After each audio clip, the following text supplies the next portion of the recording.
This episode may contain graphic language and descriptions, nicotine use, and may not be suitable for younger audiences. Opinions expressed in this episode are of the minds and experiences of the participants and do not represent those of any other people, organizations, groups, or recovery-based fellowships that may be mentioned. We speak only for ourselves. God bless you. We love you, and we hope you hear something that helps you. Thanks for listening.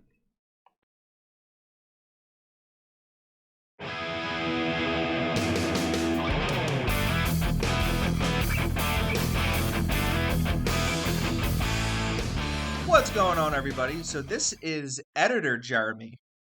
And Editor Jeremy is not the same as Podcast Jeremy. Very different guy.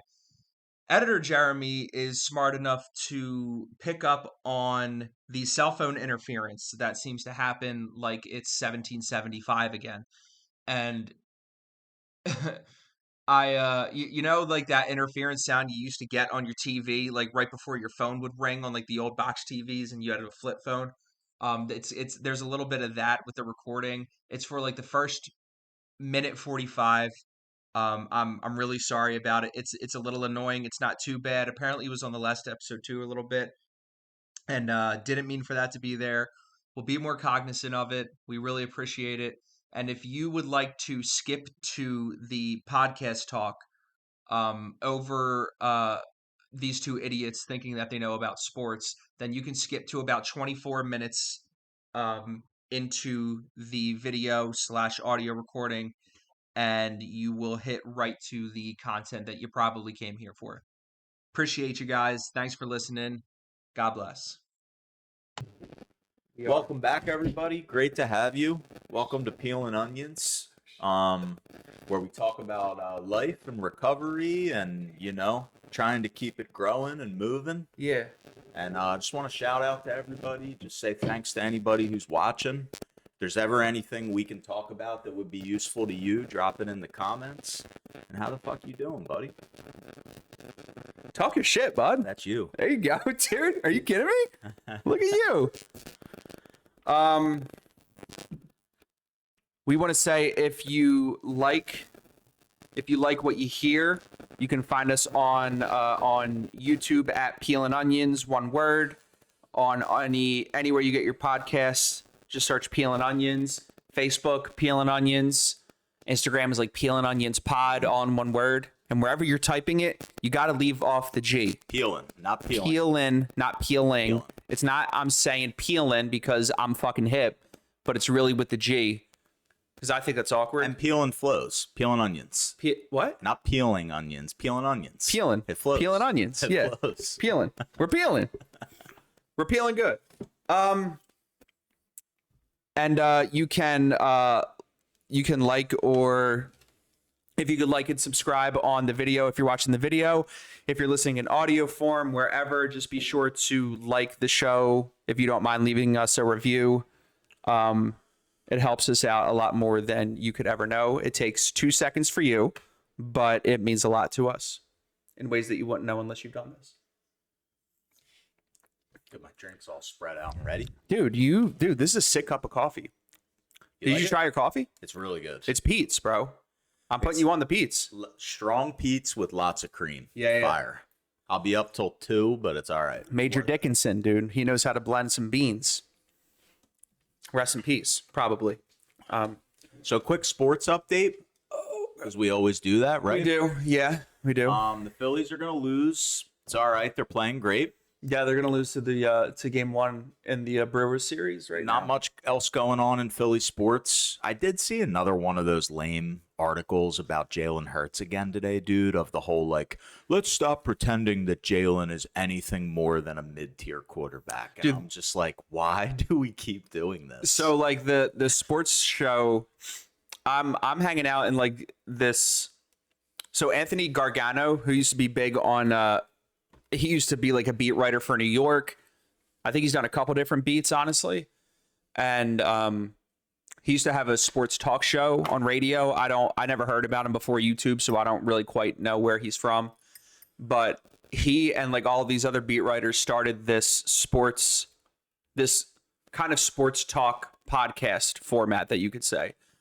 And they live stream every show that they do. but then they also upload it to audio format. So it's like we do, but if we were live streaming right now. And one of the Eagles beat writers who's like a contributor to, it's called the PHLY network. And I love it. Like the chat rooms are really fun. And it really gives me a lot of like the sports fix that I need throughout my day. And I'm listening every day. One of the beat writers got onto like the flagship show, which is Anthony Gargano's show. He has his own like 4 for 4 show. Then all the other shows are divvied up based on the sport. Then the particular beat writers for that sport run the show, and it's just really good content. The Eagles beat writer was on that show talking about how he thought the Eagles were going to be more of a passing offense next year. And I don't think it's because he thinks they're going to be. I think it's because he's hearing that they want to be more of a throwing offense next year. And it's probably because Jalen wants to be more of a factor in the offense. You know what I mean? Like yesterday was Saquon's year. He immediately had like arguably like the greatest year a running back has ever had, period. And like Jalen kind of wants to eat, I think. So I think it's that, but just hearing you say that, like one of the things I've been thinking about, and I'm looking at this from a fantasy football standpoint, like statistically speaking, has any running back who has that season even had close the following year? Well, that's the thing, right? Is like the oh shit, what is it? There's like a stat milestone. I think it's been largely thrown around recently as like the Christian McCaffrey issue, where like you have like a certain amount of production and then the next year you either fall off a cliff production wise or you just get injured like right away. But like I look at like how Saquon's production was and McCaffrey's was, and I feel like Saquon's was just cleaner because our line was better. I think it was, dude. Like I'm a little bit muddied by all the big runs. Yeah. Like I was thinking about this the other day. I was like, okay, so I think the stats are he had either 7 or 8 runs of over 70 yards or more with a touchdown. That sounds right. The rest of the whole league combined had like 9 or 10. Yes. So like if you take all but that, most of those runs were also untouched. Yes. Like that's the big thing. He didn't have to run through contact or anything. Quick step, 1 block, gone. Exactly. But like, so I really like, I don't know how good his year was.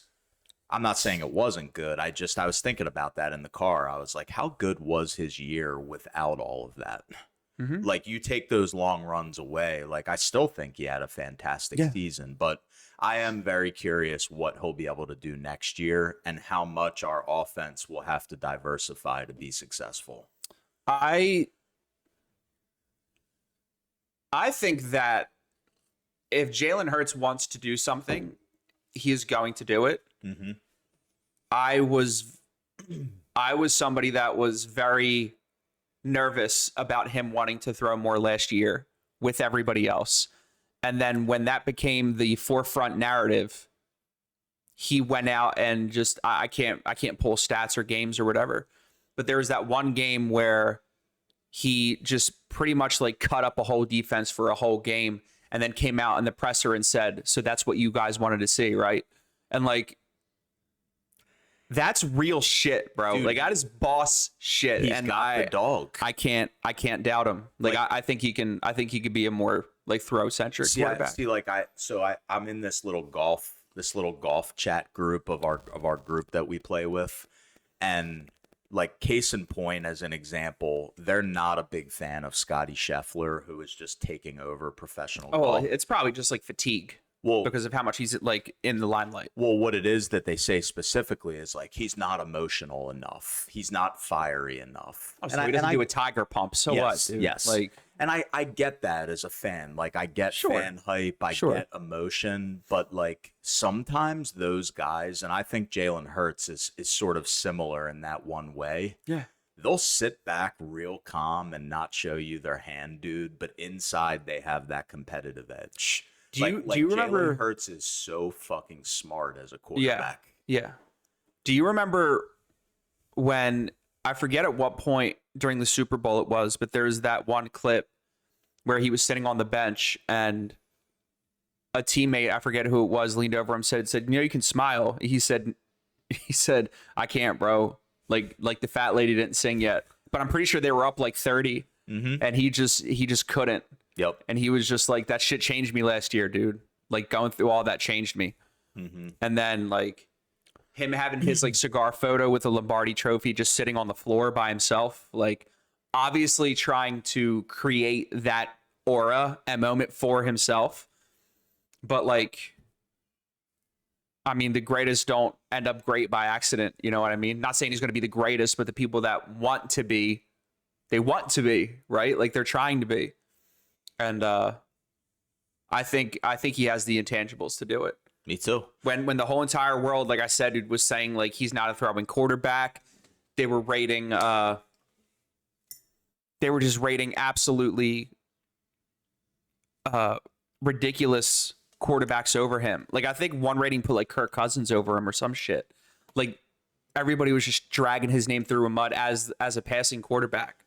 See, I think all that's just Philly, though, man. I really do. Like you and I, it was a lot of national, dude. Yeah. It was a lot of national shit. Like you and I talked before how last year the Eagles had probably top 10 best defensive seasons of all time. But we won't get the credit for it because it's Philly. Right. You know what I mean? But well, from ourselves or anybody else. But I never really got that whole Jalen can't throw thing. Like okay, 2 seasons ago, he had a serious problem with finding receivers, a lot of issues with the offensive game plan. Totally fell apart second half of the season. He can't read offense. He can't handle pressure. He doesn't use the middle of the field. He does, which like is how a lot of balls get intercepted, and that's where he's focused. But that always made me nervous. The fact that he didn't use the middle of the field and barely used the tight end. I hated it. But at the same time, like I think personally when he needs to throw the ball, he's very good. I just do, man. He doesn't turn it over. He completes passes. He can do those bucket drop passes like 40, 50 yards out, dude. Like he's nuts. Yeah, he's aggressive. He's accurate. Like, I get it that he's not one of the best passing quarterbacks, but I don't think he's even close to poor enough to be dogged the way he is. No. I don't. I don't think so anymore because like when everybody was saying that everywhere, including here, he went out and did it, came out in a press conference, completely changed, and was just like... Just a smile. Just like, what's up, dude? With that look right there. Dude. Just that's what he wanted. He said, that's what y'all wanted to see, right? That's exactly what he said. And bro, if you got that much ice in your fucking veins, dude, I'm sold. Yep. I'm sold. I truly believe that he can do that. I'll take that over a quarterback that screams and jumps up and down. Yeah. Oh, and with the whole emotional thing is like, dude, I'm more I'm more starstruck by somebody that can just like do what Scotty Scheffler does and just be like, yeah, I did it again. Praise God, and glad my wife's here, and I'm ready for the next. Yeah, I got a ticket on the way here too, by the way. like what the fuck? Damn, bro. Peelin Jeremy is nicotine free. I don't know how long now, like 3.5 months. Congratulations, man. That's a huge step. Quite a little bit. I personally think you're missing out because nicotine's good for you, but don't listen to me. Well, I don't have an enjoyable way of, if they just had pills that were pure nicotine, I would probably take them. But I also take like, I take nootropics every day anyway, so I feel like I don't even really need it. Mm-hmm. Is that like the alpha brain stuff? Mm-hmm. Yeah. Yeah. I've been on it for, I don't know how long, dude. I absolutely love it. I got to give it a shot. I have probably like a sixth of a bottle left. There might be like 15 pills in there, which is enough for like a little bit over a week. Like if like I have a new one in the mail, like my subscription kind of like overlaps. So like I can give it to you. You could try it out.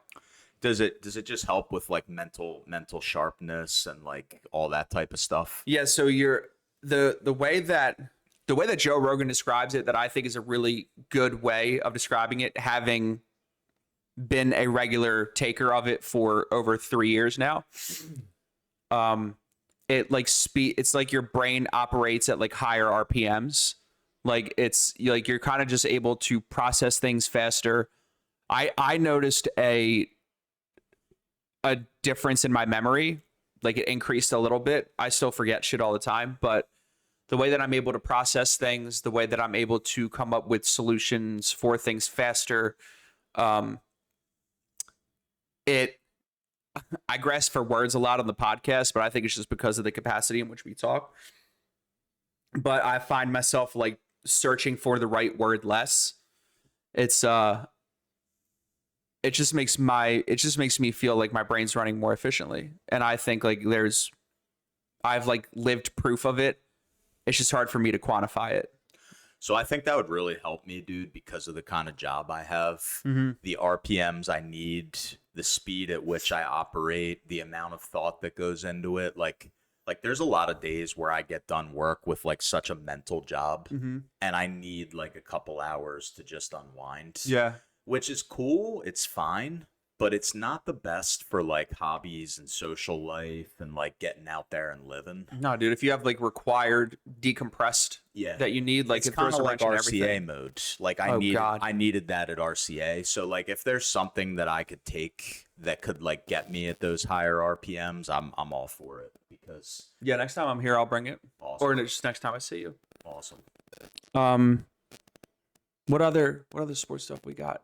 Phillies are going to be fine. I'm fine with the Phillies. I still think we're winning the World Series, honestly. You do? I do. Yeah. I'm worried about our bullpen. I don't mean to hit on a very boring known topic, but I am worried about our bullpen. Yeah, I don't know. I'm just really not. I mean, like, not that I'm not worried about it, but I just have faith that it's going to work out. Yeah.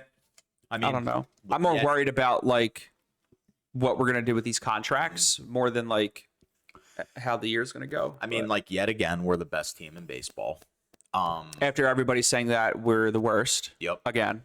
And it's just like, you know, like every baseball fan has to be. The only question I'm going to ask myself all year is, when do we get hot? And do we get hot at the wrong time? So it's like, I put the Phillies' chances and talent at a high enough level easily to win. I'm just afraid, dude, because like the season is just so long. It's all about who gets hot. And I kind of hate that about the major leagues. Yeah. Like, I know that respectively speaking, like basketball and hockey seasons are long, but like this season is literally half the year. Yeah. So it's like, I really hope that like come September, they're hot.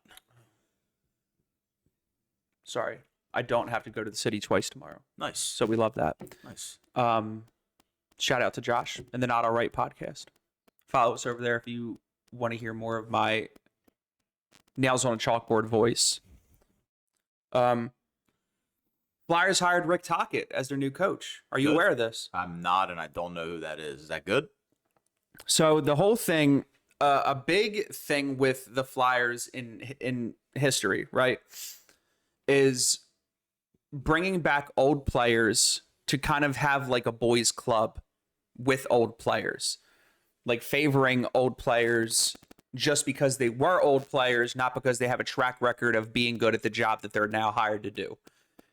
Rick Tocchet used to play for us. He was a guy that could do like, I don't know, he'd finish with like 1 million hits in the season, 1 million penalty minutes, but could also score like 100 points in a season. And he was the man. He really was. Like he would be paid buco fucking money now if he played now, especially with how Florida plays in the playoffs now. He would be heavily desirable. But like as a coach, he hasn't had a massive track record except for turning around a pretty shit Arizona Coyotes team. Rest in peace to the Coyotes. Now the Utah Mammoth, because their owner just couldn't keep a fucking stadium for them to play in. Beats me. I don't know. And outside of that, like he went to Vancouver. He turned around a pretty sorry excuse for a Coyotes team. Everybody had them being in last place in the year that he was there, and they made the playoffs that year. I'm pretty sure they made the playoffs that year. But he had them do way better than they were supposed to. He went to Vancouver. Vancouver, any Canadian market is just fucking crazy. Like, it's like, excuse me. It's like, you know how crazy narratives and narrative obsessed like Philadelphia fans get with the Eagles? It's like that times 50 with Canadian fans and their hockey teams. It's a shit show. Like, you'll find players that leave there just because they want to go to a quieter place. And that's kind of what he did. There was a big rift between like 2-star players of his. He didn't like one of the players because he was soft. He would never openly say that, but like you could probably you could connect those dots. And he hasn't won a cup, hasn't really gotten into the playoffs too much. And people are up in the air about it. I think he's a good communicator. I like him. He seems to have an ability to unlock talent in like certain players. And I think we have a lot of talented players that need to take another step. And I think he'd be good with that. And yeah, I like the hire. I don't mind the hire. But a lot of people don't like it. Whatever. I'm hyped. The draft is in less than a month. We have 7 picks in the first 50 picks, which is sick. 3 in the first round and 4 in the second. Get some talent around that Russian guy. Yeah. I don't think they're going to make a lot of the picks, if I'm being honest. If Danny's smart, he will flip them to next year's draft. Just because next year's draft, I feel like every draft in every sport, they say like the next one is deeper than the current one, but whatever. Yeah, so hopefully we can get like a serviceable centerman at pick number 6. Unless like this kid Porter Martone falls to us and he's like a right wing, I would probably take him anyway, even though he's not a center, just because he's a bit of like a rare talent. And then we have like 21 and probably 31 or 32 because the last pick in the first round is Edmonton's and they're in the final. So yeah, it's Flyers land. Union, the Philadelphia Union, are in first place in MLS, the entire league. How many games you've been to this year? 2. 2 now? I think. Yeah. I was going to go to the Messi game, but I forgot that I told Zoe that she can go. So we haven't lost in 9 games. So we've won or tied in the last 9. And that is with our star goalkeeper out, by the way. Whole roster's new. Like, I didn't know any of these guys coming in, and it's wicked. It is so fucking fun. I hate that people sleep on soccer because I don't, you know what I mean? I'd love to go to a game though. Been to one, it was a lot of fun. Yeah, it's just like it's a professional Philly team that's in first place. Like, I just don't get how more people aren't curious about it. That's my thing. Mm-hmm. That's my thing. Yep. Whatever. Yep. Like, there's hype there. If you go there, dude, there's like a block party out there for like 2 hours before a game. Really cool stadium too. Yeah. It's like a cool vibe in the. They have like a stage there where like a little local band or something will be playing like out in the parking lot. They got like smokers going, some cornhole. Like, it's just fucking fun, dude. It's like a whole community party. Like, soccer's the best. And pretty soon, no one's going to be able to escape it when the World Cup comes next year. You are not going to be able to escape the sport. You won't. And I don't think anybody understands how big of a deal the World Cup is. Like, it is the biggest sporting event in the entire fucking world. I would say it's bigger than the Olympics. And it's right here. I'm so excited. I can't wait. I'm not going to go. I'm excited now just on what you said because I escape soccer everywhere I go. I don't have anything against it. It's just not in my radar. That's fine. But if it's going to be like right here in my face, dude, bring it on. You have Apple TV? No? Yeah. Yeah. You can watch MLS games they stream exclusively on Apple TV. You can just watch it when the Union's on. Just click it on. Okay. So, to the actual podcast, we might have to start splitting these fucking things off, dude. This has been like 20 minutes. Whatever. I'll start putting timestamps in the description or something if you want to skip all that stuff. Oh, Kyle Schwarber with a home run. Not a home run, a double. I'm sorry. So you had a topic that you wanted to throw out there when we were in the Giant parking lot. Yeah, so like I'm not really sure like how much of a topic it'll build on, but just something that I've heard about, I've heard people talk about. There's references to its impact in the big book. Just sort of something I've been listening to this speaker talk about, this like kind of, I don't know what you'd call him, sort of this motivational speaker guy, but it's all about the concept of paradigms. And yeah, I'll throw it out there and like just kind of see where it goes. I'm still not super clear on what a paradigm is. I know how to spell it. There's a silent G in it. I know that. Yes. Not like, what was that? Hors d'oeuvre or whatever the fuck you asked me to spell. I still can't spell hors d'oeuvre. You tried giving me like the American version. I was like, nope. Yeah, dude, nope, you're like, not even close. Yeah, like anyone cares about how the fucking French spell. You spelled it, and I was like, try about 6 more letters, bud. There's an apostrophe in there. I'm like, what is happening? Yeah. But all right, yeah, I'll throw this out there, and like if it hits, cool. If not, like I just think it's cool for like our audience to hear about, because they don't really have a choice anyway. So that's true. But but so like one of the things that I have talked about on this podcast a lot, talked to you about at length, always will be fascinated by, is why it's so difficult to change your behavior, why it's so difficult to have a desire to do something and not be able to carry it out. Now, this is usually where the conversation will hit discipline, willingness, desire, hard work, pain, desperation, all that shit. But this guy basically talks about this concept of paradigms. And what he says is like, you have a subconscious mind and a conscious mind, which we've all heard thrown around somewhere, right?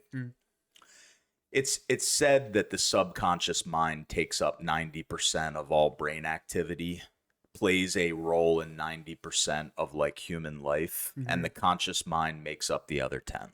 Okay. So kind of just a boring side note, but what a paradigm is it's a set of behaviors that are connected to a subconscious belief or idea. And the whole point is that that's actually what dictates our behavior. So like, to give you an example, if for 10 years, every time I'm hungry, I go after shitty, delicious tasting food over and over and over again, right? I got my DoorDash spots. I know it's going to be deep fried, right? I have habits where I don't prep or look at ingredients, just whatever. The subconscious pattern is, when I'm hungry, I eat shitty food. Now I'm starting to like gain a little bit of weight, right? And I want to get more healthy. So I start having this desire that I'm telling everybody, like, yo, man, I'm going to get healthy. Like, I went and got all this shit at the Aldi or the Giant. I'm ready. Like, I'm going to change my eating habits. And a month later, I wake up and I realize that I'm doing the exact same thing I've always done. Well, like, you could make the case, it doesn't mean that I didn't want to eat healthy. It just means that the behavior pattern and that belief system that I have operated on for years is in control. So like, the whole point of it is basically, like, people want to believe that they're going to consciously snap themselves out of behavior patterns. Okay. Yeah. But what this guy's point is, I think, is unless you address and confront and challenge and try to rewrite the behavior pattern, you're just going to do what you always did. And I think that speaks to a lot of what you and I talk about. I think so. It's for some reason the word like Pavlovian like creeps in my head. That whole thing with like when you ring a bell and you give a dog a treat and you do that like 50 times or whatever, and then eventually if you ring the bell but don't give the dog the treat, like the dog will salivate because it associates the sound of the bell with the treat. It sounds a lot like that, but like made out of like your own habits almost. That's a good example, man, where it's like, I guess you could almost put that into like the ritual of addictions. You know how you'll hear like a lot of addicts say like, yeah, I like getting high, but it's the whole thing that I like. It's the feeling of doing this and the smell of being there and the ritual. or like when my withdrawal symptoms go away, when I know I'm on my way to definitely get it, but I haven't put it in my body yet, but I Yes. already feel better. Yes. Yeah. So like I think that like that's a great example, dude. I think it's just sort of like proves the case, not that it needs proving, that like there's something below the surface that's driving a lot of what we do. Yeah. And like I don't know, I will always just be someone like you and I remember one night on this podcast we were talking all about habits, screens, going to sleep. I've talked to you about that a fuckload. And it's like I'm a person who always wants to be changing habits because I regularly am like smacked with the fact that I'm still way behind where I'd like to be. And that's just a reality for me, right? And I don't know, man. Like when I heard this guy talking about it, it really hit because like I know that I desire better habits like very deeply and very, very like genuinely. But to see myself do the same bullshit over and over again is very painful. Yeah, it's Like, frustrating. thank God it's not drugs or alcohol. Right. But yeah, it's still it doesn't mean that it's not harmful to you as well to some degree, right? Mm-hmm.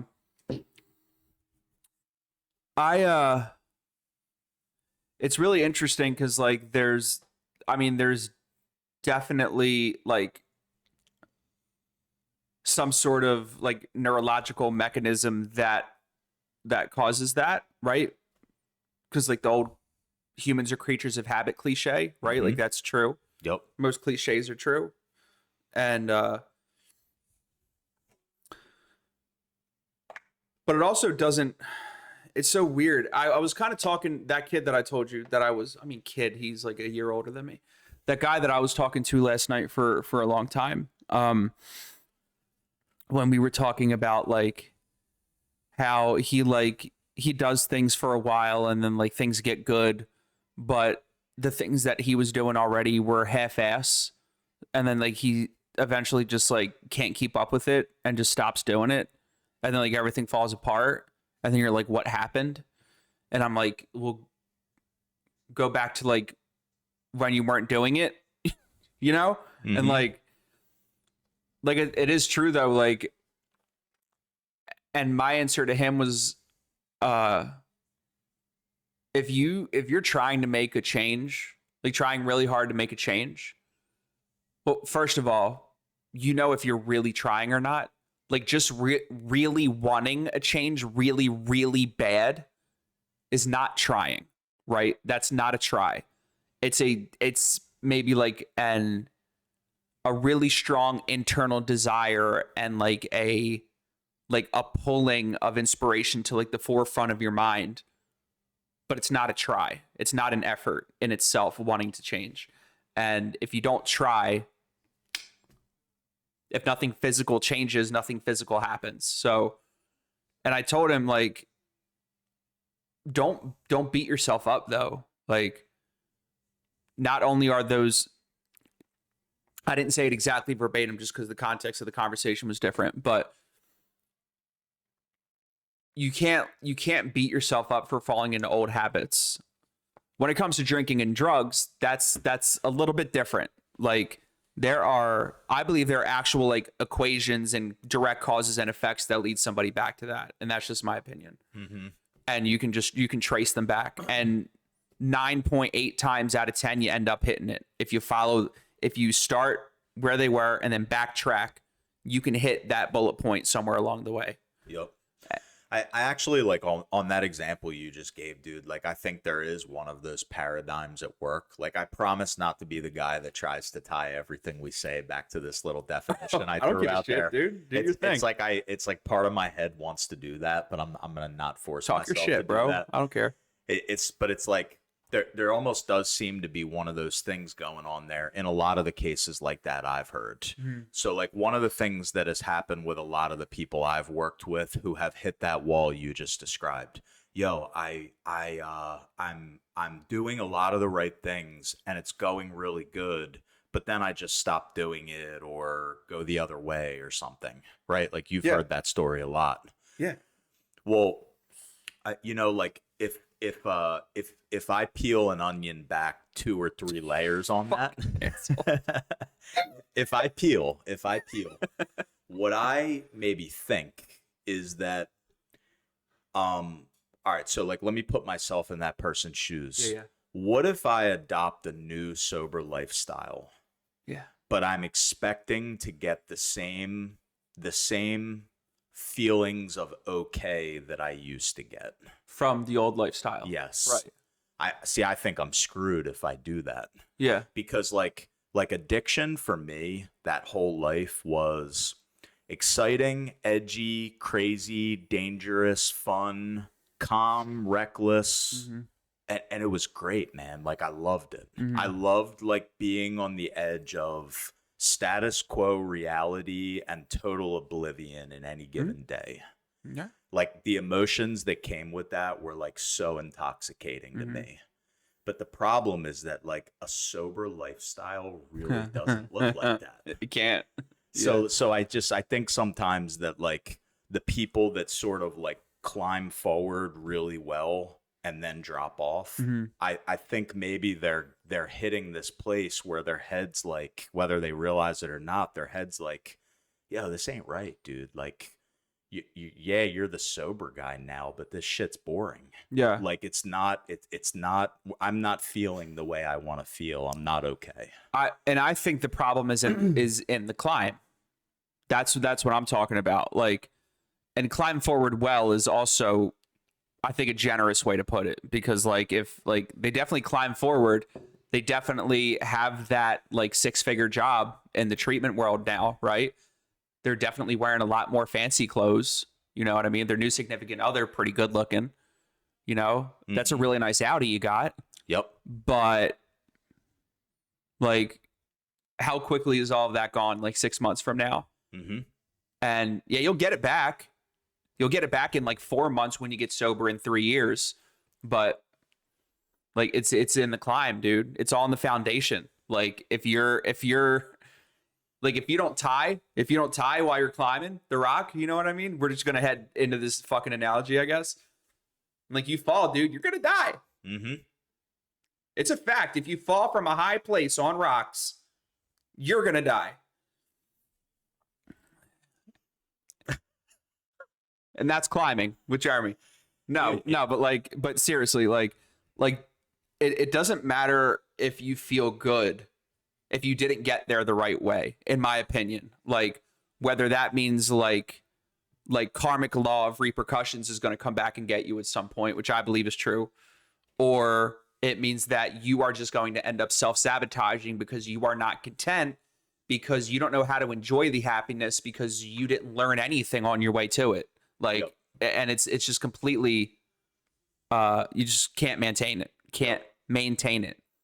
Yeah, because like the happiness that it's going to produce is not the happiness that my brain registers as happiness. Right. Like Marty at our home group has. Well, it also isn't genuine enough to replace what you thought was what you know to be happiness already.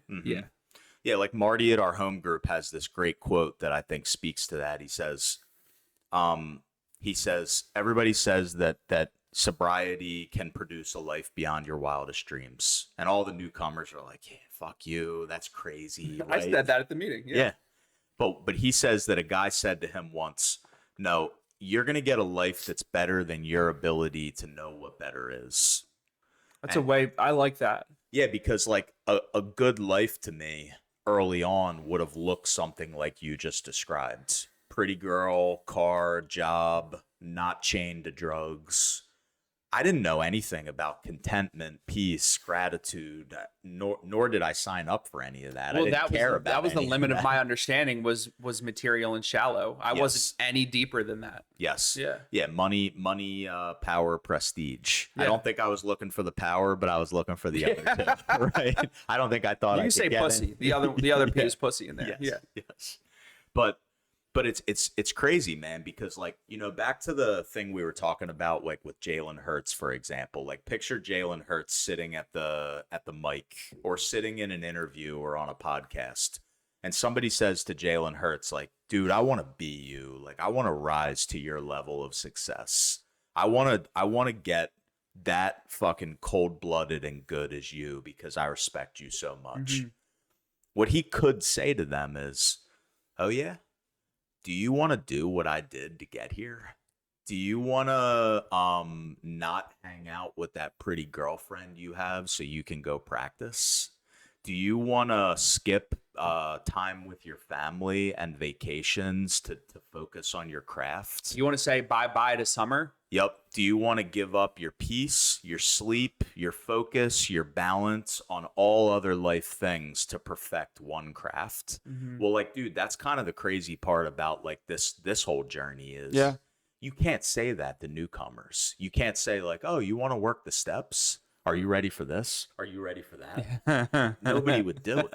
Yeah, that's true. Nobody would do it. That's true. But it's funny, man. Like now think back to the big book. Like Bill Wilson does try to warn us in some ways. He does try to give warnings with his promises. Right. It's like if you set out on this path, you're going to experience feelings that are not going to feel good to you. Right. You're going to find yourself in a place maybe a year from now where your head is saying like, yo, this is not it. But there's a very practical explanation for that, I think. What's that? And it's that you are literally killing like a different you inside of you. Not gonna feel good, dude. It's just not gonna feel good. We're going JP, dude. It's just not gonna feel good. Yes. No, I could go like real like Carl Jung and just talk about like the shadow or something like that. Man. But like, I haven't read the Red Book enough because I can't get through a fucking paragraph the way that man writes, dude. Like I try. I haven't tried in a while, so maybe I try again. I used to keep it in the office. You remember that, dude? Every single time. That bookmark never moved a page because I couldn't fucking finish it. So there's that, but like, but the thing is with this whole like paradigm thing and like experiencing like habits that are like in the subconscious and not the conscious, like you, especially what we do in the rooms, we kind of like do this by accident. And I probably talked about it a lot when we talked about steps 6 and 7, because like I have this, in my opinion, just like really accurate metaphor for how 6 and 7 work. And it's like when you realize a habit of yourself, when you realize a certain character defect that you have, and you kind of have an experience with it, whether it's a moment where you become convinced that thing has to go, you experience a moment where that thing put you through a really bad enough situation, so it gave you enough pain, or oh god, my brain just stopped. Alpha brain works though. I swear to God, dude. I swear. Sorry, dude. We're at high RPM. Just take a breath. We're at high RPM, dude. I can feel it. It might be because I have like multiple sources of sugar and nicotine. Right that's how I do, dude. You got the drinks. I'm telling you, dude, the more drinks, the better you spit. I'm telling you. So the more convinced you are that you need to change a habit, right? That's probably what I was getting at. Once you have an experience with that, the subconscious and seemingly like powerlessness, which I think people are also like put a pin in that, because I went on this whole rant with this kid last night about like how I think AA like fucks people up, and I like it a lot, and I know you agree with me. All right, we're coming back to it. Yeah. It's inadvertent and it's with the best intentions. Okay, but I think it's fucking harmful. I have it in like the in the queue. We're good. I'm gonna need this context as well though. Yeah, right. So I remember exactly what it is. But once you like think about when you went through steps like 4 through maybe like 4 through 9. And how all of a sudden you saw Nick for Nick. Like you saw who Nick had been, who Nick really was, what Nick really had been doing to everybody that he crossed paths with. And all of a sudden it's just like, holy shit, like all of this is true. All of this happened. Mm-hmm. I am actually this guy. I actually have these habits. I actually hurt people in this way. Now you know.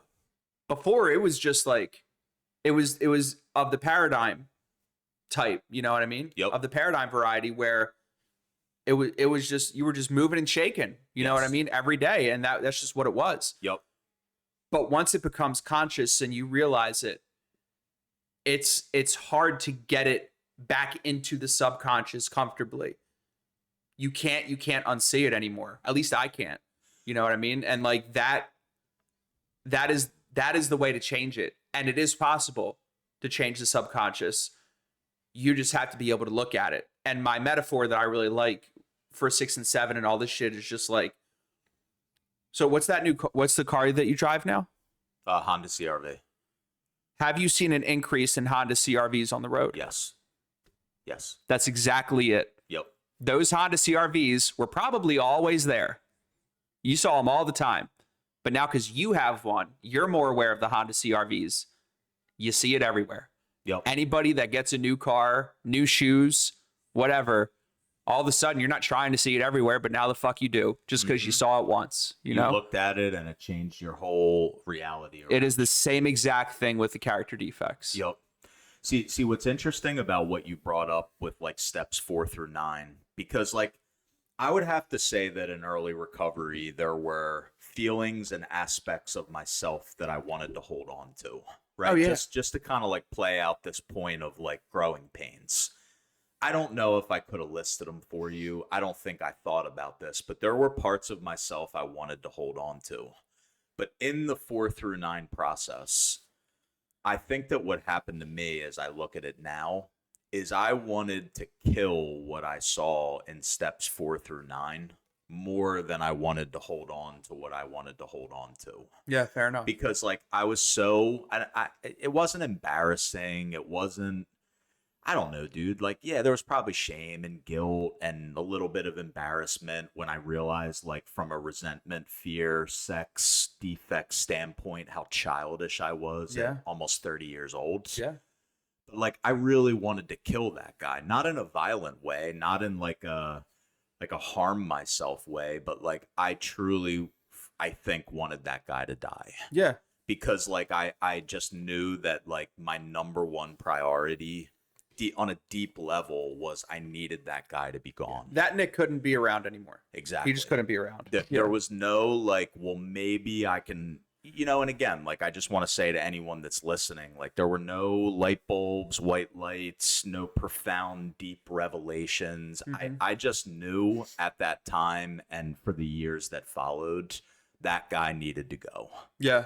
And I think that, like, to your point, like it's like you can't build or grow through a defect without being willing to let the pieces of it that you use or like die.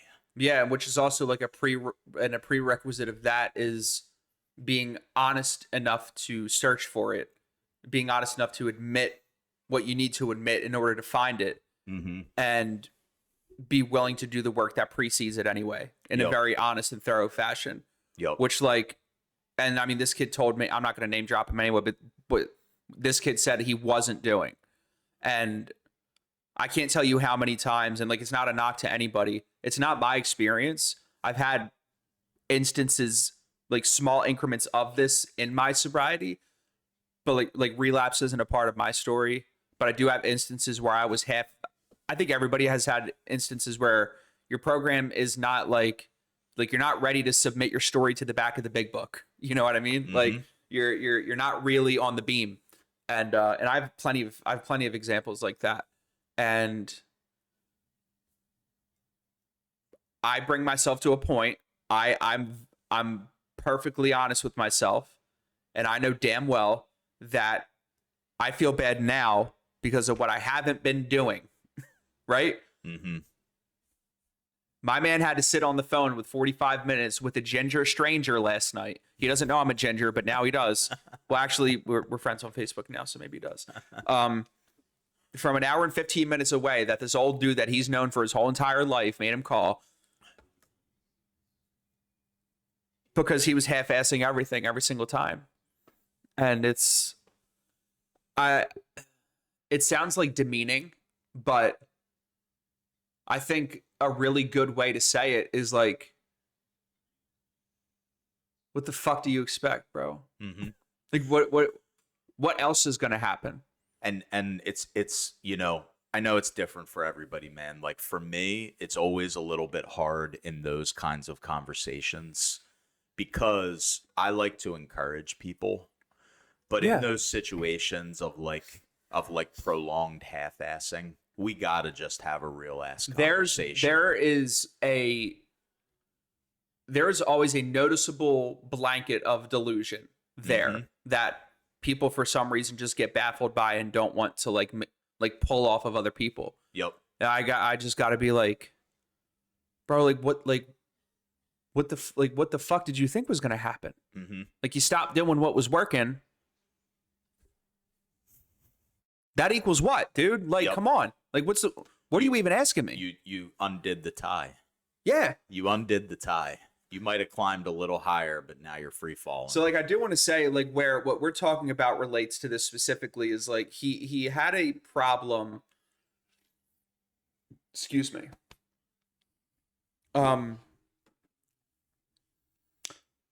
He had, and this will go back to something I was talking about, where he had a bullet point of like non-program related decisions that he just started making bad decisions in life outside of AA, right? Or outside of whatever fucking program he was working. And would have people tell him like, you probably shouldn't do what you're thinking about doing. Like, I would not do that. And he would do it anyway. Mm-hmm. All these bad things. And we had a whole honest conversation about what they were. And like, and then he said, eventually, like someday I just like wake up and I like want to get high and I just drive and get high. I'm like, well, I mean, when it comes to like a mental defense against the first drink, which our book talks about, I do believe that you do not have that if you aren't spiritually fit enough. I think you are susceptible to just have that overcome you, and the temporary ease and comfort is worth way more than whatever you're dealing with right now. Like it's that's just better to you. And if your current state is not going to seem better, you're going to throw it away for that. Mm-hmm.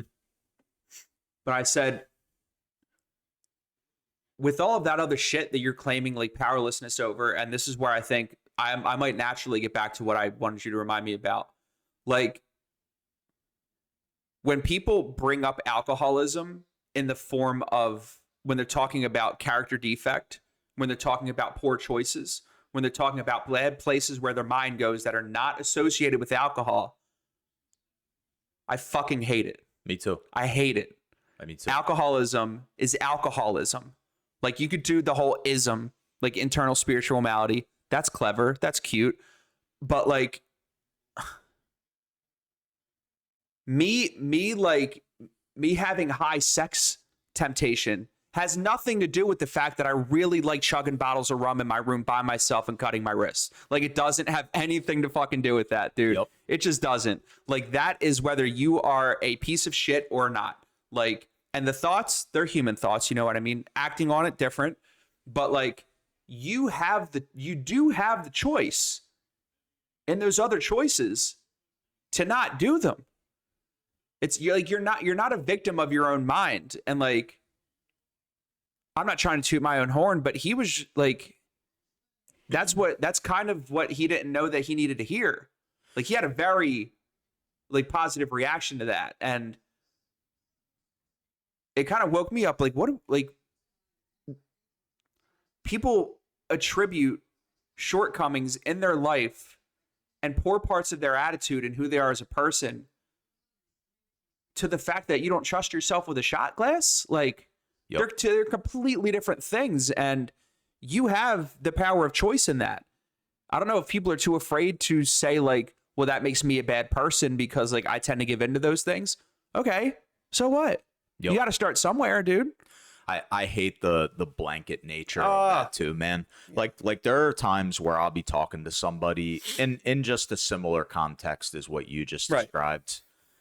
And like I'll just have moments where I've said to a couple people like and this is not really like often talked about in our circles because you're right. We do tend to take a statement of the problem of alcoholism, which is very closely intertwined with honesty and humility, and we tend to take it and try to spread it out to everything so that it creates a safe space for people who are struggling with all different problems. Yeah, like right? they'll apply it to like bad reactions to traffic. Yes.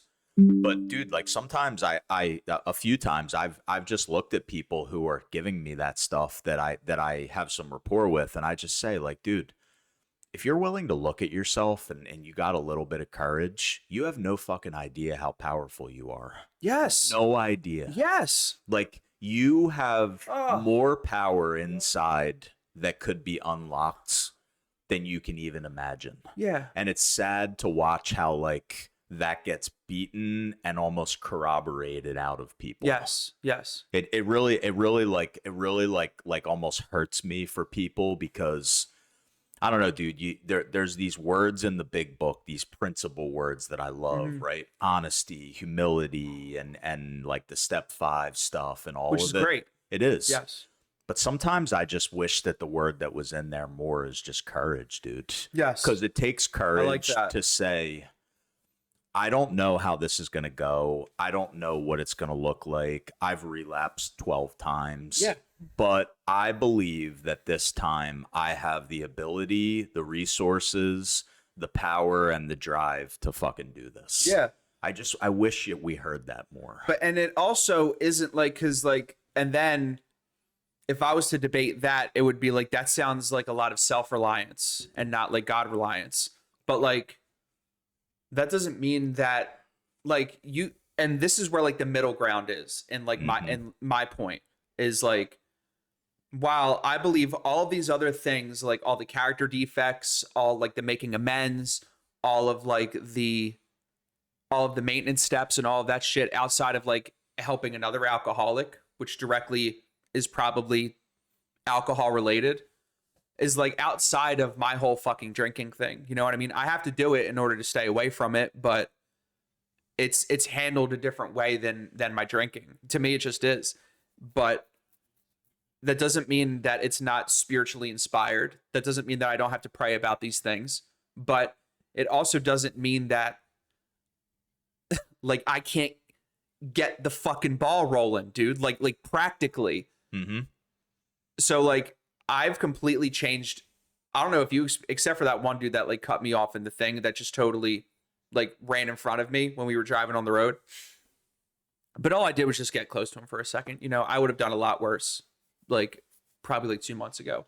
But like I've completely changed. Like I've solved the perpetual driving, irritable and discontent problem. And I'm an old man in the right lane. That's who I am now. Blue Route, 95. I don't go over 65 and I just hang out in the right lane and I just fucking kick my feet up and I'm just hanging out. And I can only imagine that it has nothing to do with safety. It has nothing to do with statistics. It probably has something to do with the fact that you got to a point where you didn't like that guy anymore. I did not like something that I could not control having that much control over me. And the only way that I could do that was to properly adapt to it in a way that involved sacrifice from me, which it always does. Yep. And also driving with Madeline and her genuinely being terrified of me sometimes when I would rage. So like, yeah. And, but like, but I could fucking, but it's so practical and possible. I can't even say it. I just fucking did it. Did I talk to God about it? Yeah. You know what I mean? Did I talk to other people about it? Yeah. But like, you can fucking do it, dude. Like, Yep. you are not a slave to yourself. Like, you are you. You know what I might No, be getting a little bit weird with the way that I'm saying that, but like, you can literally just do different, and it's gonna hurt at first. It's gonna be really annoying, but like, so is like not putting heroin in your body for a little bit, dude. Like, I Yep. mean, like, you can act differently. You have that capacity. The fact that you can't use heroin successfully in the mornings and on the weekends has nothing to do with it. Like, you can be a better person. Yes. You might need some help, and everything in AA and NA or whatever is there to help you, and I would implore people to use it. But you are not as powerless over these other things as you are over substances. Yes. And like, it's crazy how like the example you just kind of gave goes back to the paradigm thing, right? Yes. So I have struggled with severe impatience and all that road stuff too. And like, just to give back to an example of what we started with, when I am driving aggressively, right? There's a mind state. For some reason, Nick did air quotes for the audio listeners. I'm not quite Well, sure. because aggressively to me is not hanging out the window, flipping. That is people subjective. off. I'll give you that. It's Yeah, not it's subjective. screaming. Like, we live in Philadelphia, right? Aggressively needs this for me. Yeah, okay. Fair But enough. like Lauren would say, I can be an aggressive driver. I don't think I'm that aggressive of a driver. But anyway, Okay. So aggressive to me, when I'm in that mind state, I'm cruising up on people.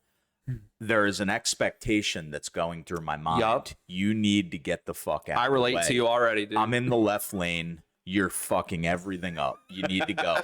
You do not have a right to do what you're doing in this lane right now. Right? I start swerving in and out. I start getting behind the next guy. And the behavior that I'm engaging in comes with a mindset and a set of emotional reactions. Yeah. Right? That's the paradigm. Mhm. But you gave the example of getting in the right lane and going 65. When I do that, I'm now changing the core behavior, because I can't have the same behavior of swerving and coming up on you and lane weaving and expect to just drive better. I need to change the whole damn thing by getting in the right lane. Mhm. Like, for me. So like, it's funny, man. It's like, I feel you on like how frustrating it can be to hear people, good people, good people, Mhm. sit there and tell you that they're powerless over completely changeable situations in their life. Yeah. And It literally, it like kind of enrages me sometimes. And the reason I'm so passionate about it is because those kind of moments are what snowball and have trickle down effects into them eventually going back out again, and they don't know how the fuck they ended up there. And it's like, because you started making bad choices that were completely unrelated to substances, and then you end up going back there. Yep. And it's the whole phenomenon of spiritual growth never plateauing, right? Like, when we go up, like we incline, right, and we stop, we don't stay at that level until we die. We go down sharper and faster than we climbed up that hill to begin with. Yep. And like, it could all start with the bad choice, and if you don't rectify it right away, which is why the maintenance steps are the way that they are, and why that has to become a working part of the mind, principles, and all the affairs. Like, that's why all that shit is there, because they're all safety nets for when, not if, we make mistakes. But like, if you just let that shit like compound and just start like acting on like self, yeah, dude, like, you're gonna go. And that's not your alcoholism, dude. You're making bad fucking choices. Yep. That is it. There is nothing to blame but you. Yep. And that should be good news, by the way. If you are to blame, that means you can fucking fix it. Yep. You might need to rely on something else, like a power greater than you, to inspire you to do better, and to kind of have that support. Like, that's what God is for me a lot of the times, is support and motivation for me to do the right things. Like, that's a very good way that I use the whole God thing. And I mean, it's like, you're not part of this like incurable fucking weird undiagnosable like brain phenomenon and weird crossing of neurons or some fucking shit. It's like, dude, you're making bad choices. Make better ones. Yep. Let us help you make better ones. Yep. That's why I call you. Don't chase that pink and green in the first year, even though I did anyway. Like, just like, that's why all these very basic things are there. Like, you are not, like, it's not to blame on something that you have. It's you are to blame. Yes. It's you. Yeah, dude. And like I love it, man. Like, I'm with you 100%. That has become one of the things I'm most passionate about. Yeah. Even as a member of like our world in AA. But like, yeah, dude, it's hard to watch, and it's like to change anything. It sucks, yes, but the reason why it sucks for me is I have to come to an agreement, and here's the agreement. I don't get to feel the way I want all the time. That's the agreement. If I'm going to change a behavior or confront a character defect or try to move away from something that's embarrassing me or hurting me or someone else, there's a cost. As I'm doing the thing that all of you are supporting me in doing, I don't get to feel the way I want. You're knocking on the door. That's of the something cost. here, dude. Yeah. That, you know, like, and that's, see, but that's like some kind of like underneath shit. Like, I don't realize that when I'm struggling with the same defects, my brain's not telling me, you know, Nick, you're just not able to feel what you want to feel right now. Right? That never happens. You just sounded like you were mocking somebody's mom or something, dude. But dude, it's crazy, man. I know that we are able to move so much further than we realize. Yeah. And like what you were knocking on the door of is, again, and it is hard to realize in the moment, but like, is it really like, and it's sacrifice. People aren't willing to sacrifice the short term for the beneficial long term, right? Like, when you said like the whole Jalen Hurts thing earlier is like, do you guys want to do what I did to get what I have? Like Kevin Hart had that line before that one stand up on Netflix, and he was doing like a mantra with his crew behind the back, and it was kind of corny, but it's like proper, I think, or accurate rather. And he said, everybody wants to be famous, but nobody wants to put the work in, you know? Like, you want it now, but there's a lot of stuff that you have to sacrifice in the present to get all of that good subjective, right, later. And it's like, okay, I can go get this grilled cheese burrito from Taco Bell right now, but do I really want to spend 30 minutes on the toilet cramping my ass out later? You know what I mean? Like, practically, it's the same fucking shit. Yep. And it's like, do I want to, I don't know, just like a random fucking struggle choice, dude. Like, do I want to start using steroids, right? Very common recovery mistake. I would label it a mistake. Yes. Unless you're trying to bodybuild. And I know a couple of those guys, and that's what they want. They know the risks or whatever, and they're fine with that. But just doing it just to do it, right? So I want to feel good now. I'm not willing to sacrifice like the time or energy to get big. I want to do it now. That's the way that I see it, at least. Like, there's a bunch of really bad choices that are just based on instant gratification. Gratification. You hear me say gratification? Gratification. But yeah, I just think it's a fear of, I think it's a fear of sacrifice because we're not used to it. Because habitually the paradigm is like, I feel good now. I don't know the experience of choosing to not feel good now so I can feel good later. Like, my brain associates not choosing the not feel good now with possibly never feeling good again, in my experience. So it's hard to choose that. It is, dude. And like I'm not gonna go worldly with this. I'm just gonna, you know, go like this a little bit. Like, that's where people get so upset in life. That, right? Like, you just talked about a certain desire and a certain standard of life or destination or growth or change that people want, but they're not willing to put the work in. Like, I remember when we used to work at the Spot, You know, Mr. Brian. Dude, you actually make us sound like we were drug dealers. Yes. We were hope dealers. Stop it. So people used to bitch about Mr. Brian, the owner of the place. And they used to say like, oh, he's a greedy scumbag and this and that and, you know, whatever. And I would say like, dude, he's willing to do way more than I'm willing to do. It's true. I'm employed. I come in here at 7:30. I leave at 4:30 sharp.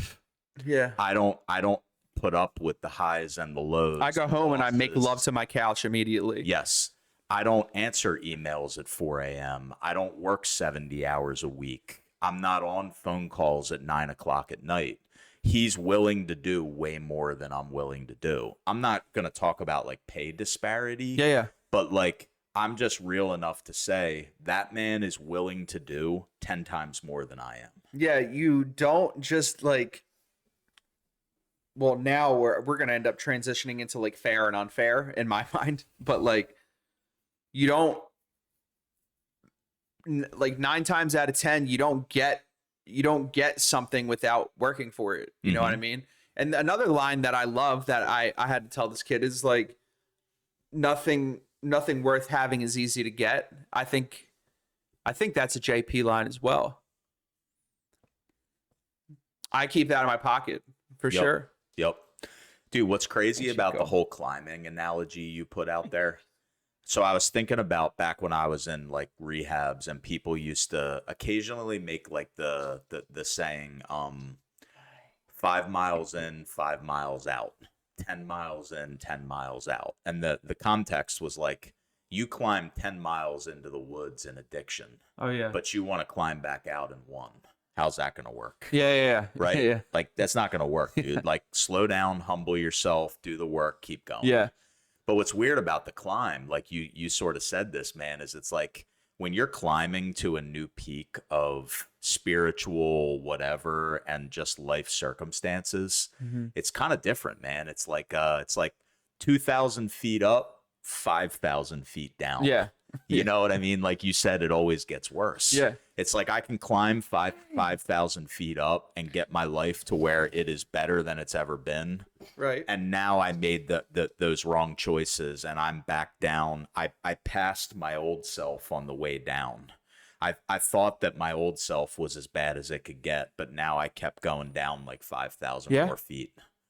It's like it's really twisted, dude. It's almost like one of the deepest things I think to realize is like I've heard people say like David Goggins likes to say, or somebody likes to say like you have no clue how easy it is to fuck your whole life up. It's probably David Goggins. Yeah. Fucking psychopath. Do the people know Chico? No. Chico is the newest addition to the Anastasi family. He's a good boy.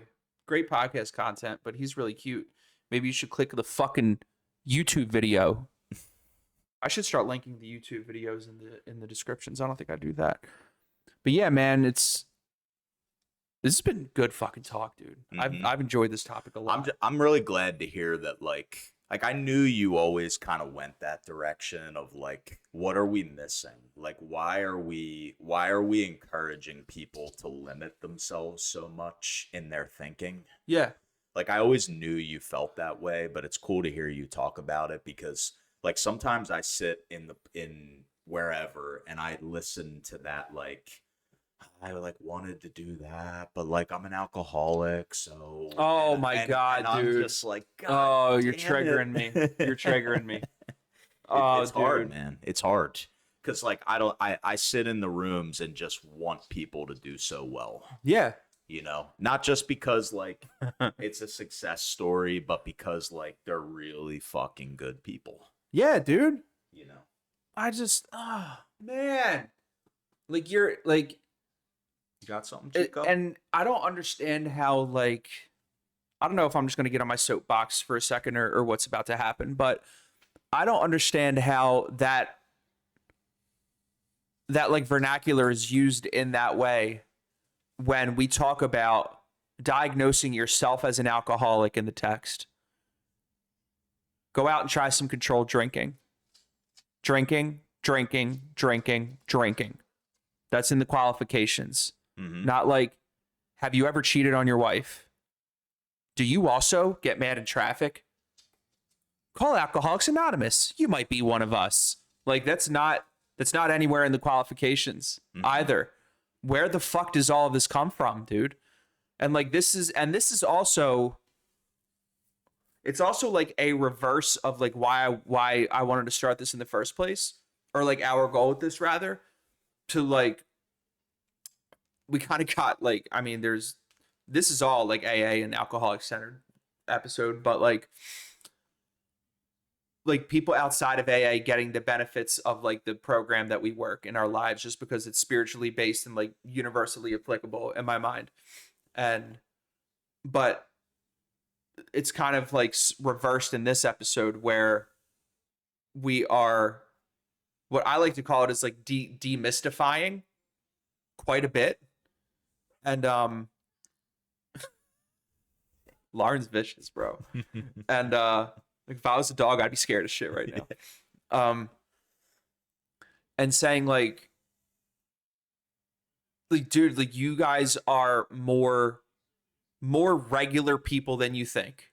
Like, other people out here are making similar bad choices to you, and they can go out and have a beer and not go missing from their kids for 5 months. Like, the only difference is like, you can't drink. That's it.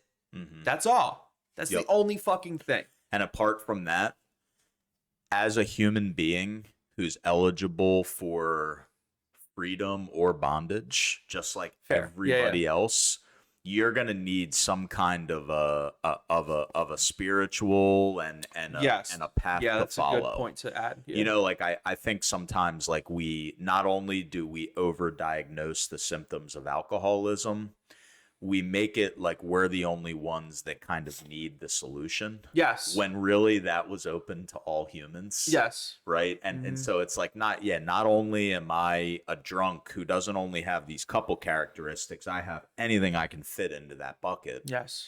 But now I need like this special path to freedom because I'm an alcoholic. Yeah. It's like, well, no, like, the people who invented this program, they created a community of like-mindedness, and they created a path of action that's been passed down since the beginning. Yes. That's how unique you get to be. You know, dude, it's just but like, man, it's hard for me to talk about this in a meeting and not get soapboxy. I don't know how to do it. Yeah. Because like, you and I have talked in the past about like some speakers we really like. Yeah. That get on this edge that we're talking about, but they go too far. They do. They start bashing. They start like, they're doing it wrong and they're going to kill people and all that. Yeah. And I've always wanted to just like stay on this line where I can wait by the door and encourage people, but I don't want to be like bashing what I know most circles are going to do. Yeah. And that's why I settle in that middle ground that I talked about, where like, practically speaking, I have a choice to make. So like, I can try to like zoom in on like a hypothetical scenario, maybe. Like, if I'm having trouble not bitching, not getting into an argument with this old lady that I work with, right? I do work with an old lady, and she can be pretty fucking aggravating sometimes to me. And her and I have gotten into it a couple times. And I don't just go around arguing with old ladies, right? Like, it's whatever. I don't know why the fuck I care about what people think. Yeah, I yell at old people, whatever. and But you're a reformed driver. You're good, that's what matters. Good. That's what matters. I now have room to fuck up in other areas because that one got better. Yep. That's somewhere in the book. I don't know where it is. Remember, recovery is whack-a-mole, bro. It always will be. It always will be. And that's just my disease, so like, it's fine. Yep. I just won't do anything about it. And I love it. But so like, and I incorporate God in order to give me the inspiration to do better and bring that inspiration into the forefront of my mind. That's not literally what I say, I say like, help me like grant this woman like patience, love, and tolerance, because that's the sick man's prayer, right? To grant them the same patience, love, and tolerance that you would cheerfully grant a sick friend. Like that's what the text says. Cheerfully or willfully, it's one of those fully words. And so then, because I start bringing the paradigm habit, right, the subconscious habit into the forefront, into the conscious, I now can recognize it in the moment when it's about to happen, because I've started to speak to it. Mm-hmm. Using the whole God thing, right? So like it's not absent, but when that new inspiration hits, and that new fork in the road that I've talked about so many times now appears, where before I had a default turn that I had no control over. Now that choice is there. I have a choice to do one, what I've always done, or two, what I want to do now instead. And the only reason that choice is there that I have to make is because I do the whole God thing in my mind, in my experience. And if I keep choosing the other one, nothing's going to get better.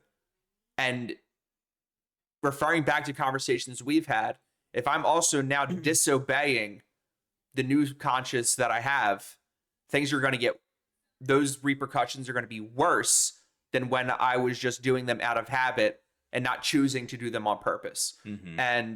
But that's like, we've already covered that like at length before, but like zoomed in, that's what it is. And that's the middle ground for me. And like both of like where people would do like the disease thing and like you have no control over whatever and you need God and all that. And I agree with the whole needing God thing, but practically it's like prayer gives me the inspiration that I need in order to have the choice, but it's still up to me to choose the right thing. And I think the part where I say it's up to you to choose to do the right thing is missing. That's like a big missing piece to people, and I think more people need to hear it. Yeah, like the power plug almost. Like there's a power plug somewhere in that fork in the road. I do not know how to bring about the inspiration to do the better thing by myself. I've never had that ability until I brought God into the mix. Exact same thing for me, man, because like so I've been praying a lot more. I've been praying a lot more like, and it's probably just because I don't know, dude. I've switched it up. I've kind of wanted to go a little bit of a different direction. Well, also, we're not going to get into specifics, but I mean, you haven't really had it super easy recently. Yeah. And like that's the fact that is your response as well. Just like being open and honest, like is a good thing, but that's also probably a big reason why. Big time. I remember you said, I understand why you're God hungry now. Yeah. Yeah, you know, but no, dude, I appreciate that. And like, absolutely true. And like, I've been trying to do a lot more like, with these forks in the road and these praying for inspirations. I've been trying to do a lot more like, I've been almost saying in my prayers, like, please just work on that area that I can't fix. Just please like work on it, work there, show it to me. And what's weird is, before the fork or at the fork, when I'm praying, I see my ugly side more clearly. Oh shit! See, that's what I get, dude. It's all right, Hemingway. It's very strange, dude. It's like we talked. No, I understand. Yeah, like we talked about this earlier. It's like a couple times you've said taking that same direction becomes more painful, and I almost feel like for me, like to expand on that, I get to see the ugly side that's creating that problem deeper and deeper. It doesn't mean I understand it, but I'm confronted with that guy more and more. Yeah. It's like I get to see that ugly guy who's going to act or think or behave in a way that I'm totally embarrassed by. It's almost like, it sounds like probably way more trippy and fanatical than it is, but the only way that I could quantify it would be like, it's almost like you're having an out-of-body experience and looking back in between like your two selves that you have present. Yep. Yeah. Well, yeah, because like if I'm not in some way emotionally moved by the ugliness of the guy I don't want to be, right, why would I move toward the guy? There's no motivation. Yeah. Like if There's I no can, reference, no inspiration, nothing like that. Yeah. and like you've talked on here about like how everything like comes with an emotional reaction. Well, the more that I see that ugly guy, dude, like it's painful, it's embarrassing, it's like, and now I'm like, all right, I have the jolt I need to go that way. Yeah. So that doesn't look good, Lauren. Which one? Okay. You pissing? Yeah. Do you think Chico Feeling can? okay? You feeling okay? Maybe we can use God to inspire Chico to have metaphysical fork in the road moments. Like With I can pissing? piss on this couch, or I can learn English and ask to go outside and take a piss in the yard. Yeah. You could train him to use the shitter, dude.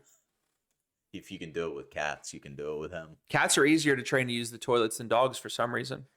I think it's because they go for a destination, a litter box. So all you got to do is Oh, turn okay. the destination into the toilet. Honey's got like 30% vision, so she would probably never find it. No, dude, this has been. I think this might be my favorite talk that we've had. Like, this is sick. I love like,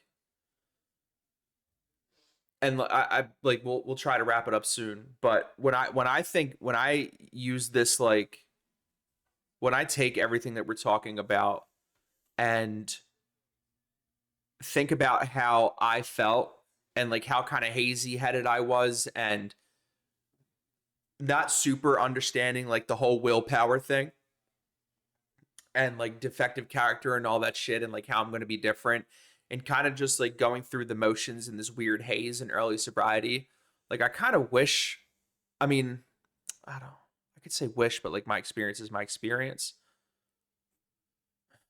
But like it might have been I would argue it could have been helpful if somebody just gave me some practical fucking, I'm not going to say we're wise old men on a mountain, but just some practical fucking wisdom and like application of this shit.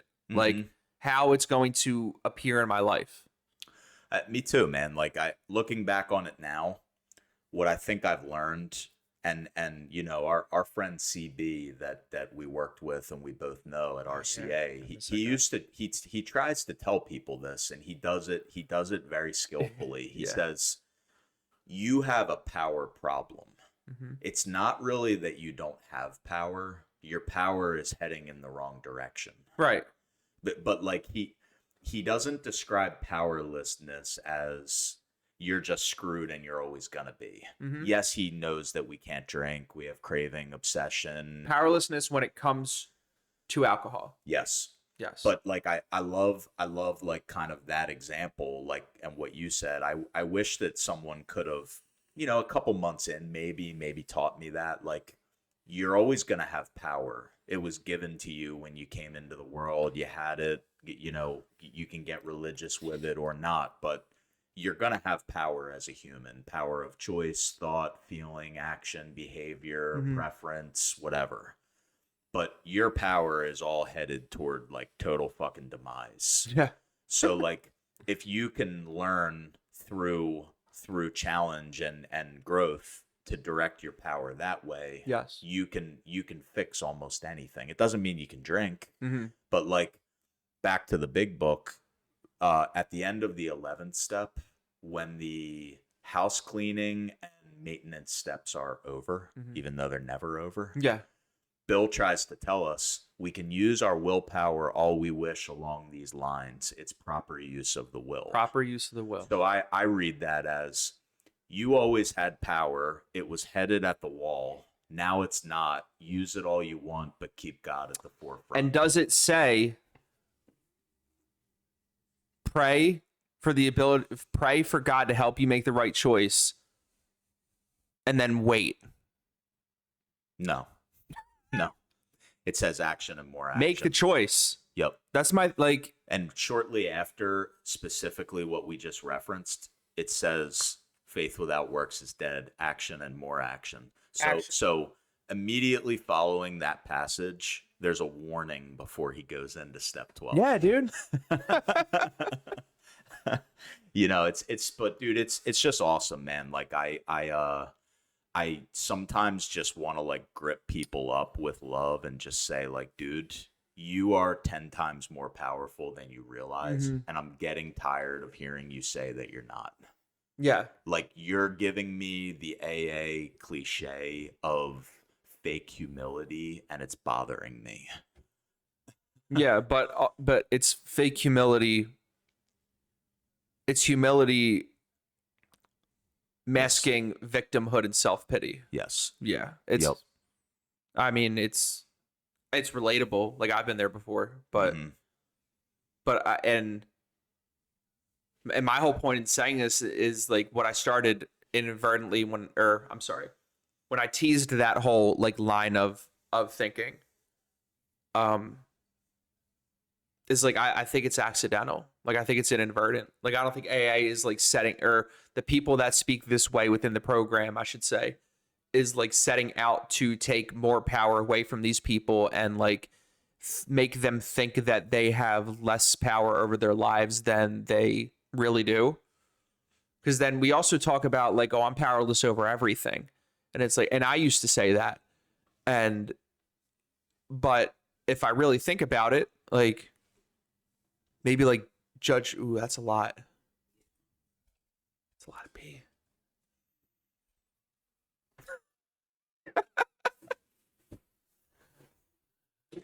But like maybe over like judgments, like snap reactions and stuff like that.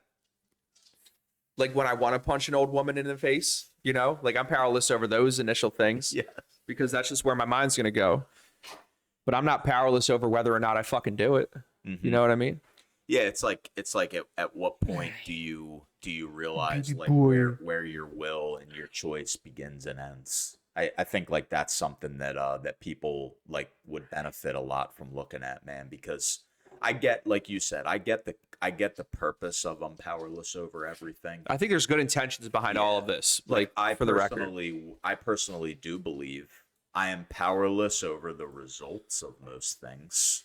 Yes. I don't know. I could throw 10 spiritual actions at a problem and still not get the outcome I'm looking for. Yes. But I'm not powerless over the fact that I took those 10 actions. Yes. Yes. You Yes. know? Yes. Yes. There you go. So I think it's just it's a little bit misguided, man. But I think that I don't think that the big book itself was ever trying to tell people that they're powerless on a human level. I don't think so either. And I think that the big book was actually trying to teach people to be bold and take action quickly. Yeah. But I don't think that's how it got translated. Yeah. So this was sick, dude. yeah, man. This is Thank wicked. you. Absolutely wicked. The real question: Do the Eagles repeat? Yeah. Yeah. Have you seen the schedule, dude? So Schedule is tough. So we've had tough schedules the last couple years. I don't think we even have back-to-back home games at any point in time this season. Oh. Yeah, like it's hard, dude. It's a hard schedule. I figured it would be a little bit tough. I could be wrong on that. Because you know how like the NFC East will play similar teams, not exactly the same teams on any given year. Yeah. Well, I didn't hear about the Eagles. It kind of makes sense now that you say this, but I heard that weeks 11 through 15, the Cowboys this upcoming season play 4 back-to-back teams that all won 12 games last season. Okay. And it's the first time in NFL history that a team has had that kind of an opponent lineup that late in the season. Like almost never has a team had a final stretch where they're going up against the previous year's like best teams by far. That's kind of, well, I mean, so I figure if they're doing that, we're doing some version of that. they have the same amount of primetime games as we do. Really? The Cowboys. The fucking Cowboys, dude. America's team. Whatever. I mean, they do get ratings. I don't know how. At this point, I think it's just for entertainment, not out of fandom. Brian Schottenheimer, the new, I guess he's going to fix the team. I don't think so. But I guess he's the new, is he the new coach or the new OC? I forget. I'm not sure either. I can't remember. I just don't think they're gonna win under Jerry, man. Like He says, this guy says, they are still developing Dak Prescott. hasn't he been in the league like 8 He's years? 31, bro. 10 years? How 10 years? I'm elated. I'm elated at that line, dude. Yeah. What is going on? What's Yeah. going on over there? Well, because like he's just a playoff blunder, dude. Like in the regular season, everybody is like worshiping him, and they should. He's a fucking stud. But come the playoffs, dude, I don't know what happens to him, man. I know he's been hurt the last couple of years on and off, but it's insane to me. So I'm scrolling through the schedule right now. We in fact are not back to back at the link anytime outside of the preseason. And it happens in the preseason. Oh no, wait, it happens in, no, it doesn't even happen. Wait, hold on. It happens in the preseason once, and it doesn't happen. We have back-to-back away games, but we don't have back-to-back home games once. So back to what you were saying about like, do I think they repeat? Like, it's interesting to think about that when a defense is as good as ours, because like when your defense is that good week in and week out, you have the pieces in place to be that good. Oh, speaking of which, we traded Bryce. Bryce Huff, if you didn't see that. Oh, really? We traded Bryce Huff to the Niners for a mid-round pick. Like, genius. But yeah, go ahead. Keep going. But I just like it opens so many doors of like, I mean, like, yes, Saquon Barkley had an incredible season last year. But if you put our offensive stats up in the air without that defense, would we have won the Super Bowl? No. I don't think So it's like when your defense is that fucking good because your deals and your drafting and your defensive coordinator are genius, I do kind of believe we repeat, yeah. I believe we repeat because where they're modern, I don't know if it's how football has always been won, but where football is won right now is on the lines. Mm-hmm. Nobody is beating us on the lines on either side of the ball. And it would be really hard to convince me otherwise. Mm-hmm. It's just not happening. Jalen Carter is 3 players in himself. Like, Yep. What last year was his sophomore season? Like, are you kidding me? He's insane. And everyone was upset that we let Josh Sweat go. Josh Sweat isn't doing dick if he's not lined up next to Jalen Carter, who gets to just eat up the whole entire offensive line. Like, Yep. I don't care who you are. Like, if Bryce Huff was lined up next to Jalen Carter, like he would have had the same kind of production probably. Yeah, because you have to double team them. And then, I saw that we got Reddick back. Did you see that? Or No. Reddick is currently not showing up at OTAs. Who'd we get back then? We got somebody back. I don't know. I'm pretty sure. Reddick is currently absent from OTAs. From who is it? Where did he go? Oh, you're right. The Bucks. Yeah, he's in Tampa Bay. So who am I thinking of then? I have no idea, but they guaranteed him $12 million in his contract, and he just already didn't show up for OTAs. And it's funny that he has 12 million guaranteed because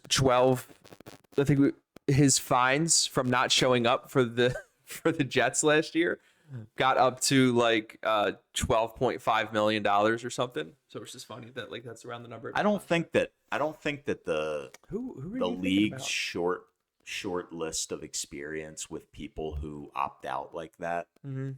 They don't ever really come back strong, dude. Like, No. isn't it? It's just kind of career suicide. Yeah. Like, my best example would be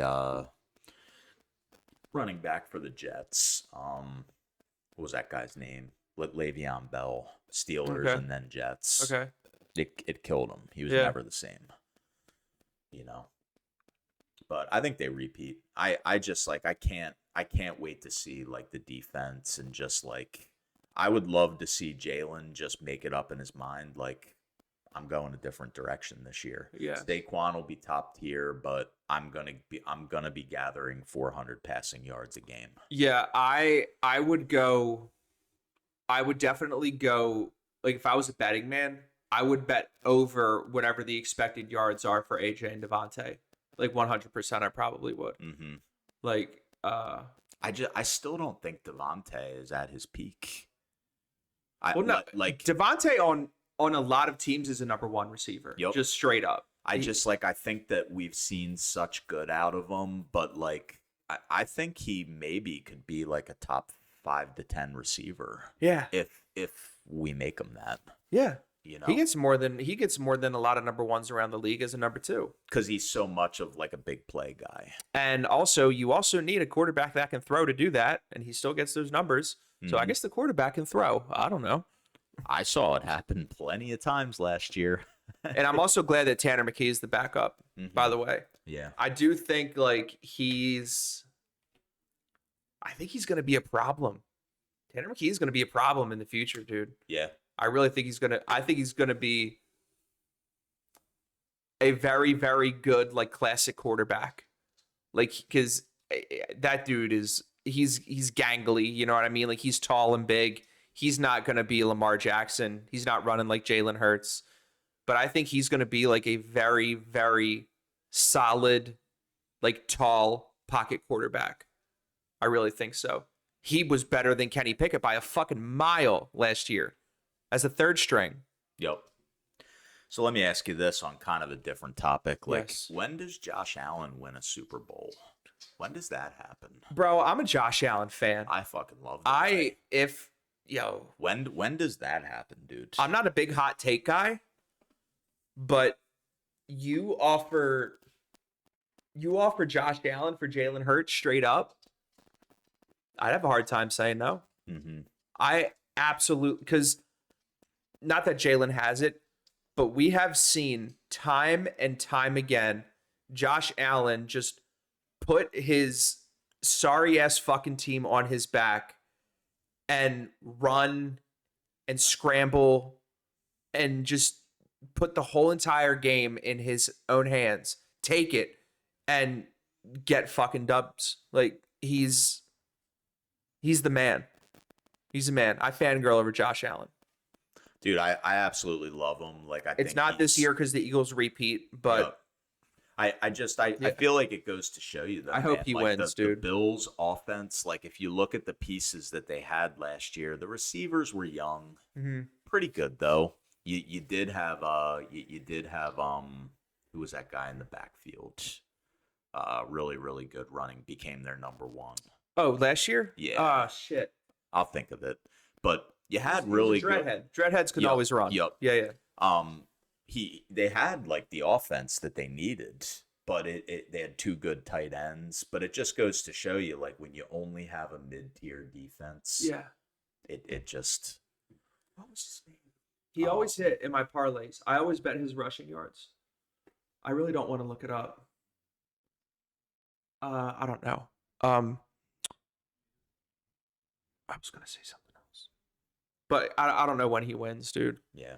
It's not going to be in Buffalo. Oh, we haven't. I don't even know if we've talked about it privately, but the tush push thing, the whole brotherly shove thing, like another year of that. First of all, so how knowledgeable, how equipped with the facts around like the whole situation are you? Like, Not probably that. so it's very obviously like a Roger Goodell thing. The Packers were to my understanding, the only team without a GM, right? Faceless organization. Is it a coincidence that they are the team to propose the ban? Maybe. The fact that they're the only team without somebody that will say no. Because in my opinion, if you're an owner, you're like, I'm not fucking doing that.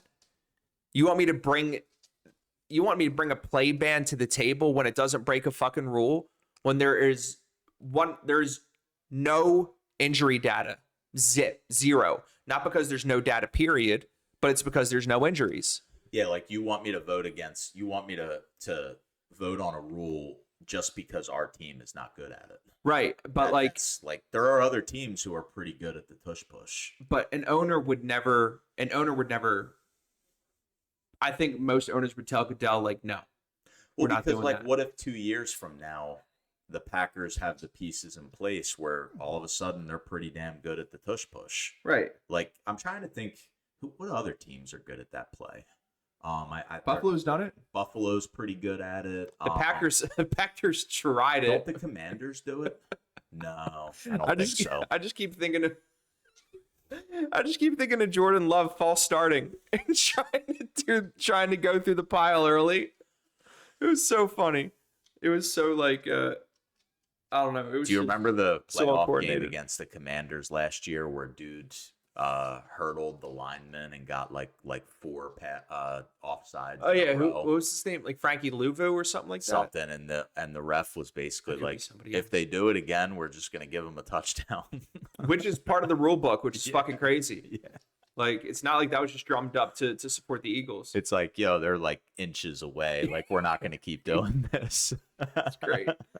But the best part about it is, like, even though I think it was Goodell and that the Packers didn't choose to do it,